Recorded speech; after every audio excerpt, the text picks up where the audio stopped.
SSC ২৬ কি ভাবছো? সময় তো শেষ, এখনো এমসিকিউ কিছুই শেষ হয়নি।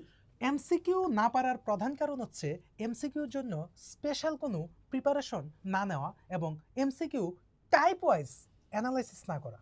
এছাড়া পরীক্ষায় কিভাবে টাইম ম্যানেজমেন্ট করতে হয় অধিকাংশ স্টুডেন্ট বুঝি না, এবং ক্যালকুলেটর হ্যাক্স পারি না।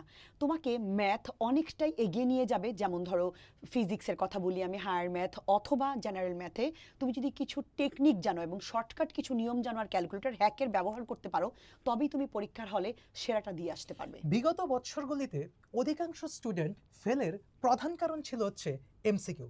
তার জন্য ক্লাসবেল তোমাদের জন্য নিয়ে এসেছে এমসিকিউ পাওয়ার সিরিজ, যেখানে থাকছে ফিজিক্স, কেমিস্ট্রি, হায়ার ম্যাথ এবং বায়োলজি।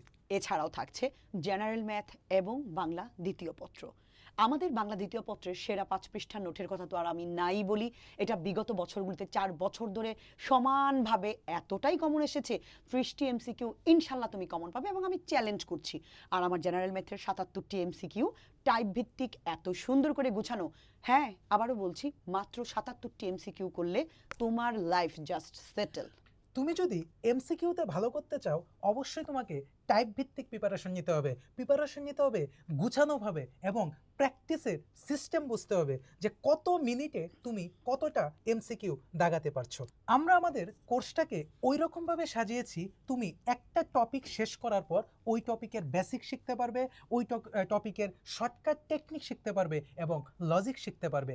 এসএসসি 26 ব্যাচ, আর দেরি না করে তোমরা আমাদের কোর্সে এনরোল করো এবং তোমার কাঙ্ক্ষিত ফলাফল অর্থাৎ জিপিএ 5 নিশ্চিত করো। সবার জন্য শুভকামনা।